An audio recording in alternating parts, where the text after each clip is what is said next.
పరమందు సింహాసనాసీనుడైన దేవాది దేవునికి నా హృదయపూర్వక వందనములు, స్తుతులు, స్తోత్రములు సమర్పించుకుంటున్నాను. అందరికీ శుభోదయం. ఇది నా మహోన్నతుడైన దేవాది దేవుడు నీ కొరకు సిద్ధపరిచిన వాక్కు. యాలయనగా దైవ దృష్టికి మంచివాడుగా నుండువానికి దేవుడు జ్ఞానమును, తెలివిని, ఆనందమును అనుగ్రహించును.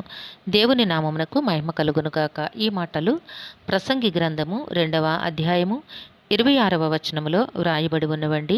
ప్రియమైన నేస్తమా, నీ దేవాది దేవుడి దినాన్న నీకిస్తున్న వాక్కు ఏమిటి అనగా, నీ జీవితంలో నీకు ఏమి అవసరమై ఉన్నదో దానిని గూర్చి నీవు చింతించవలసిన అవసరత లేదు, దుఃఖపడాల్సిన అవసరత లేదు.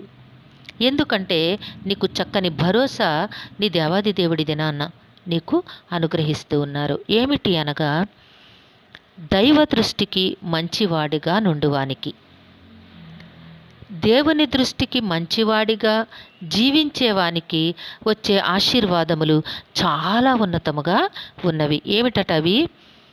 దేవుడు జ్ఞానమును, తెలివిని, ఆనందమును అనుగ్రహిస్తారు. దేవుని నామమునకు మహిమ కలుగును గాక.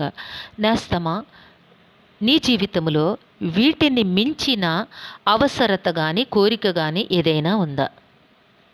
ఇక ఏముంటుంది? మనిషికి ఎంత కష్టపడి సంపాదించినా అవన్నీ కూడా తాను ఆనందముగా బ్రతుకుట కొరకేగా, తన సంతోషముగా జీవించడానికేగా. అయితే దేవాది దేవుడు అంటున్నారు, నా దృష్టికి మంచివాడిగా నీవు ఉండగలిగినట్లయితే, అట్లా ఉన్నవానికి వచ్చే ప్రయోజనములు జ్ఞానము, తెలివి, ఆనందము అన్నిటినీ అనుగ్రహిస్తాను అని వాగ్దానము చేస్తూ ఉన్నారు. ఎంత సంతోషముగా ఉంది కదా ఈ మాట వినడానికి. ప్రియమైన నేస్తమా, నీవు మనుషుల దృష్టికి మంచిగా ఉండడానికి ఎంతో తాపత్రయపడుతూ ఉన్నావు, కానీ ఏదో ఒక చోట ఇబ్బందిని అనుభవిస్తూనే ఉన్నావు. ఎందుకంటే ప్రతి మానవుడు స్వార్థపరుడే. ప్రతి మనిషిలో కూడా స్వార్థం ఉంటుంది. నువ్వు ఎంత కష్టపడి పని చేసినా వారి స్వార్థము కొరకే వారు ఆలోచిస్తున్నారు, కానీ నీ సంతోషము కొరకు, నీ ఆనందము కొరకు వారు ఆలోచించలేకపోతూ ఉన్నారు. అయితే నీ దేవాది దేవుడు ఈ దినాన నీతో మాట్లాడుచూ ఉన్నారు. నీకు చక్కని భరోసా ఇస్తూ ఉన్నారు. ఆయన దృష్టికి నీవు మంచివాడిగా ఉండు. దేవుని యందలి భయముతోనూ భక్తితోనూ బ్రతుకు.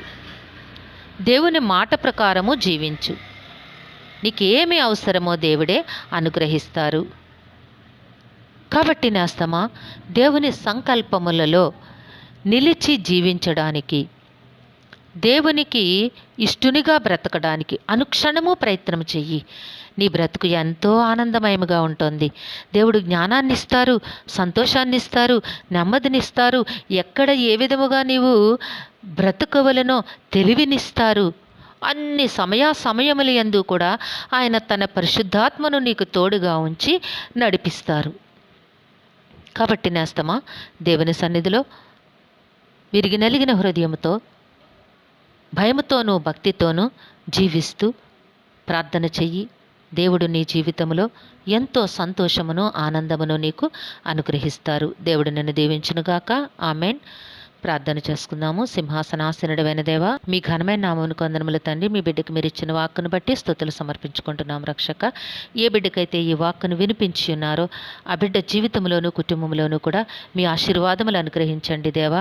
ఏ ఆనందము లేక వారు దుఃఖముతో బ్రతుకుతూ ఉన్నారో ఆ ఆనందమును దయచేయండి, సంతోషమును దయచేయండి, సమాధానమునివ్వండి నాయన, నెమ్మదిని ప్రసాదించండి దేవా. మీ ఆశీస్సులతో నాయన వారిని నాయన తృప్తిపరచండి తండ్రి. మీ కృపలో జీవింపచేయండి.